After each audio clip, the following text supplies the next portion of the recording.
para pamirsa, sugeng kepangehan karo kula Selven Davin ing pawarta bencana alam. Udan deres ing wilayah DKI Jakarta saka Sabtu 6 Januari 2024 awan gawe banjir ing sawetara wilayah. Kondisi iki duwe potensi njalari udan deres saben awan nganti sore lan uga wayah bengi nganti isuk cilik. Dalan ing saperangan wilayah Jakarta kelelep udan sedhuwur 50 cm.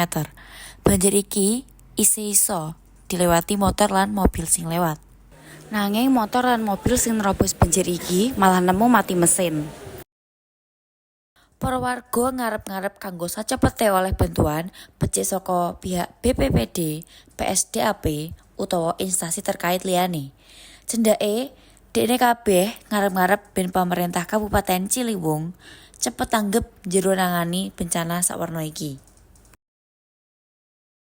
Nggih, kula Nita sampun bareng Bu Siti selaku warga ing wilayah Cengkareng sing kenehan banjir. Bu Siti, sadurunge banjir iki mulai kapan nggih?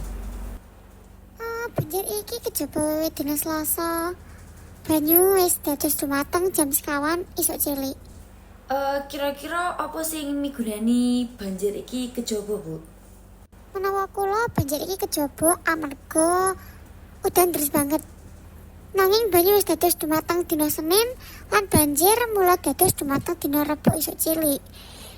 Wilayah iki emang sering banjir, Mbak, sajroning musim hujan.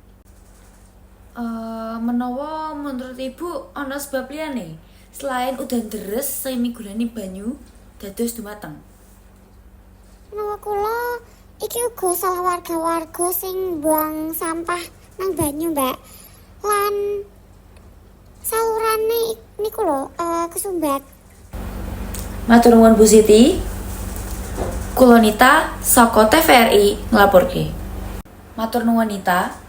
Banjir iki wis nggawa keresahan kanggo warga-warga sing terkena dampak. Mugi-mugi kabeh warga bisa cepet pulih lan bisa balik gawe aktivitas kaya sedia kala.